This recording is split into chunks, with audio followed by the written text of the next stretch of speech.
Que a graça e a paz do nosso Deus nessa manhã alcance a tua vida e a tua família.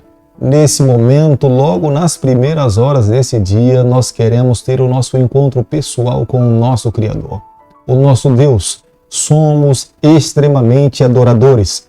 Queremos nessa manhã colocar nas mãos do nosso Deus a nossa alegria, os nossos anseios e queremos também suplicar para que Ele resolva todos os nossos problemas. Fazendo assim, vivendo dessa forma, temos a certeza que a nossa vida será uma vida extremamente feliz. Por isso que nessa manhã quero deixar com você uma parte da palavra de Deus do livro de Salmo, capítulo 103, o verso 8, e é a mais pura verdade que nós precisamos gravar no nosso coração para que possamos, no decorrer de todo esse dia, possamos rememorar o que de fato a palavra de Deus fala para nós nesse momento. O salmista Davi, no Salmo 103, o verso 8, ele diz o seguinte: o Senhor é misericordioso e compassivo, longânimo, assaz e benigno. Salmo 103, o verso 8. Palavras simples, mas verdadeiras. O Deus que nós servimos é misericordioso. A Bíblia mesmo nos afirma que a cada manhã as suas misericórdias se renovam sobre cada um de nós. Ele é compassivo, Ele é longânimo, Ele é assaz, Ele é benigno. É a razão pela qual até então Ele tem mantido o planeta Terra. Porque se não fosse longânimo, não fosse misericordioso, Ele já teria colocado um ponto final na história do planeta Terra. Mas Ele tem sido longânimo conosco, tem sido benevolente com a nossa vida. Mas no tempo de Deus, na hora certa, Ele voltará para buscar os seus filhos. A cada manhã, nesse canal, nós somos desafiados a estudarmos um capítulo da Palavra do Senhor. E queremos que a Palavra de Deus conduza a nossa vida. Entendemos que a Bíblia é a santa Palavra do Senhor. Quando nós abrimos a Bíblia, é Deus falando conosco. Por isso que pedimos a Deus a cada manhã que nos conceda força através do Senhor, do seu braço, para que nós possamos praticar a sua palavra, viver a sua palavra e testemunhar da sua palavra para aqueles que ainda não conhecem a Jesus Cristo. Por isso que nesse instante eu convido você a ter nas mãos a palavra de Deus no livro de 1 Samuel, capítulo 28, o verso 1. Sucedeu naqueles dias que, juntando os filisteus o seu exército para a peleja, para fazer guerra contra Israel, disse Aquis a Davi: fica sabendo que comigo sairás a peleja, tu e teus homens. Quando nós fazemos uma leitura cuidadosa do livro de Samuel, em algum momento nós podemos imaginar que Davi representa Cristo, enquanto Saul representa a Lúcifer. Mas gostaria de afirmar para você nessa manhã: quanto mais nós nos aproximamos do Senhor, mais nós iremos refletir os atos de Cristo. Quanto mais nós nos afastamos do Senhor, mais espaço nós daremos para refletir as forças malignas. E quando nós olhamos para a vida de Saul, vemos claramente isso. Saul, quando começa o seu ministério ao lado de Deus, Saul era um homem do Senhor. Chegou ao ponto de profetizar, mas quando nós olhamos o final da história de Saul, nós vemos os seus atos se assemelhando às forças malignas e todos nós precisamos repudiar, viver dessa forma. Mas no capítulo 28 que nós estamos estudando nessa manhã, nós podemos nos deparar com os primeiros problemas que Davi enfrentou ao tomar a decisão de morar no território dos filisteus. O rei Aquis lhe solicita para que ele pudesse fazer a sua proteção pessoal. O rei Aquis esperava que Davi lutasse as suas batalhas. Naquele período, quando alguém pedia asilo a algum país, como aconteceu com Davi, no território dos filisteus, ele tinha obrigações militares com aquele país. O rei Aquis não estava lhe fazendo um convite. O rei Aquis estava lhe ordenando que ele deveria lutar as suas batalhas. O rei Aquis iria fazer investidas contra o povo do Senhor e o rei Aquis esperava que Davi lutasse ao seu lado. Davi por algumas vezes mentiu, mas dessa vez a sua mentira não resolveu o seu problema. Quando questionado pelo rei Aquis se Davi lutaria as suas batalhas, ambiguamente respondeu que lutaria. Mas o rei Aquis entendeu que de fato ele estava afirmando que lutaria suas batalhas. Mas a solução do problema enfrentado por Davi nós encontraremos no capítulo 29. Os planos do rei Aquis era fazer que Davi e os seus soldados se tornassem a sua guarda pessoal para sempre. Nesse período, Samuel já estava morto. O povo de Deus tinha pranteado, lamentado a morte de Samuel. Samuel tinha sido um profeta, porta-voz de Deus ao seu povo, mas foi nessa época que os filisteus acamparam contra o povo do Senhor. Saul, como rei, tinha nas mãos a responsabilidade para defender o território dos israelitas, mas nesse momento já não tinha Samuel ao seu lado para saber o que é que ele deveria fazer com a sua vida. O próprio Saul já tinha eliminado todos os necromantes, os adivinhos, os feiticeiros, porque essa era a ordem de Deus. Era assim que Deus queria que pudesse acontecer. Mas nesse momento, diante da situação difícil que estava vivendo, sem saber a decisão futura que deveria tomar na sua vida para livrar o povo de Deus e salvar o seu reino, Saul escolhe consultar uma necromante. Vendo Saul o acampamento dos filisteus, Saul temeu. O seu coração se estremeceu, não sabia o que fazer. E Saul então recorre a Deus, consultando ao Senhor para saber qual a melhor decisão que ele poderia tomar na sua vida. Mas a Bíblia fala que Deus já não mais lhe respondia. Que tristeza para um ser humano consultar a Deus e não ter resposta. Que tristeza para uma vida saber que o céu se calou para suas orações. Era essa a situação de Saul, mas isso não aconteceu da noite para o dia.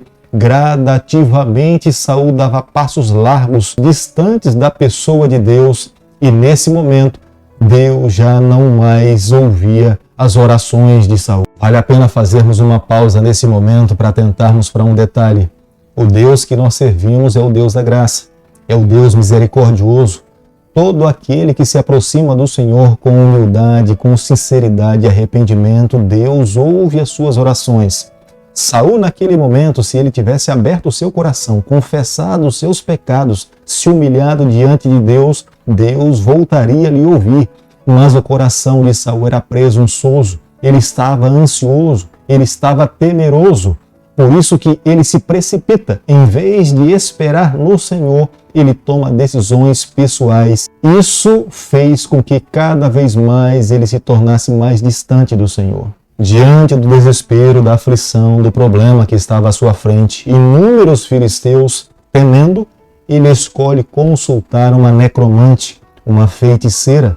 Saul sabia que essa não era a vontade de Deus. O próprio Deus já tinha lhe ordenado que ele deveria eliminar do território dos israelitas todos os necromantes, todos os feiticeiros, todos aqueles que estavam envolvidos nessas práticas. Mas nesse momento de desespero, de angústia, sem saber o que fazer com as suas vidas, Saul recorre à necromante de Endor. Vale a pena ressaltarmos nessa manhã alguns detalhes. E ao chegar na casa daquela mulher, um espírito se levanta para responder a Saul. Mas na verdade nós precisamos entender alguns pontos nessa manhã. Não era Samuel que estava se levantando para responder a Saul, porque Samuel já estava morto. Samuel já não poderia mais se comunicar com ninguém. Quem, na verdade, poderia ter se manifestado seria Deus. Mas Deus não iria falar através da boca de uma mulher que não professava as verdades que ele queria que fosse seguido. Por isso, as forças que estavam ali por trás, respondendo a Saul, eram as forças malignas, as forças de Lúcifer. Eram forças enganosas para destruir, para matar aqueles que estavam consultando. O capítulo 28, verso 9, a Bíblia diz o seguinte: Respondeu-lhe a mulher: Bem sabes o que fez Saul, como eliminou da terra os médios, os adivinhos, e por que, pois, me armas cilada a minha vida para me matares? Na verdade, Saul tinha, sim, eliminado da terra e do território dos israelitas todos os adivinhos, todos os necromantes e os médios. Mas do seu coração Saul não tinha conseguido tirar essas práticas. Nós podemos com os nossos lábios condenar o pecado, mas nós podemos alimentar no nosso coração práticas pecaminosas. De nada vai adiantar, de nada resolve, Nós precisamos condenar com os nossos lábios, mas primeiramente nós precisamos eliminar do nosso coração. Só é possível eliminar os pecados do coração quando nós nos submetemos por completo à vontade de Deus. É necessário nos entregarmos completamente nas mãos do Senhor. A mudança que acontece na vida de todo cristão é resultado de um sacrifício vivo, de uma vida submissa à palavra de Deus, à vontade do Senhor. No versículo 12 do capítulo que nós estamos estudando nessa manhã, há uma pergunta: és tu mesmo, Saul? Vale a pena salientar nesse momento que a pergunta é de forma sobrenatural, mas não era de origem divina. Em 1 Crônicas, capítulo 10, a Bíblia fala que Saul foi morto porque consultou um necromante e não ao Senhor. O que muitas pessoas ensinam falando que depois que alguém morre, ele pode voltar para se comunicar com os vivos, isso é um ensinamento que nós não encontramos base bíblica. Pelo contrário, a palavra de Deus nos afirma que depois que um ser humano morre, o fôlego de vida volta para Deus e o corpo mortal é sepultado na terra. Já não há mais como amar, já não há mais como perdoar, já não há mais como interagir com outras pessoas. Quando a necromante de Endor fala para Saul que vinha se levantando um homem com um manto sobre a sua cabeça, Saul se lembra da maneira como Samuel se vestia e ele imaginava que era Samuel que estava se levantando para lhe trazer uma resposta. Mas vale a pena salientar nessa manhã que fique bem claro, não era Samuel que se levantava do túmulo para falar com Saul, mas era de fato os espíritos malignos que tomaram a feição de Samuel para enganar a Saul. 1 Samuel capítulo 28, verso 19, a Bíblia diz o seguinte: o Senhor entregará também a Israel contigo nas mãos dos filisteus, e amanhã tu e teus filhos estareis comigo, e o acampamento de Israel o Senhor entregará nas mãos dos filisteus. Como a batalha estava se aproximando cada vez mais, Satanás fez com que Saul pensasse que aquela batalha estava completamente perdida. Se Saul naquele momento tivesse se arrependido, confessado os seus pecados, como aconteceu com o povo de Deus em Mispa, Deus poderia perdoar. Deus é longânimo, Deus é compassivo. Deus poderia reverter aquele quadro enviando seus próprios anjos para lutar naquela batalha. Mas não era isso que estava acontecendo no coração de Saul. Saul temia perder o seu trono. Saul estava envolto no seu egoísmo. Saul já tinha dado tantos passos para longe de Deus que consultar uma necromante já não mais lhe trazia um peso na consciência. Por isso que nessa manhã eu e você nós precisamos compreender que o Deus que nós servimos é um Deus longânimo, é um Deus compassivo. Mas Deus coloca em nossas mãos o direito de fazermos as nossas escolhas. Se nós escolhermos seguir as suas orientações, nós receberemos as bênçãos de Deus. Mas se nós escolhermos viver ao nosso próprio favor, nós seremos responsáveis pelas nossas escolhas. E foi isso que Deus permitiu com a vida de Saul. Deus lhe prometeu prosperidade e muitas bênçãos, mas diante de Saul estava o direito dele escolher. E pelo fato de ter escolhido viver uma vida independente do Senhor, Saul termina a sua história nessa terra de uma forma trágica e triste. Querido amigo, nessa manhã, ao concluirmos o capítulo 28 do livro de 1 Samuel, eu e você nós precisamos chegar às seguintes conclusões.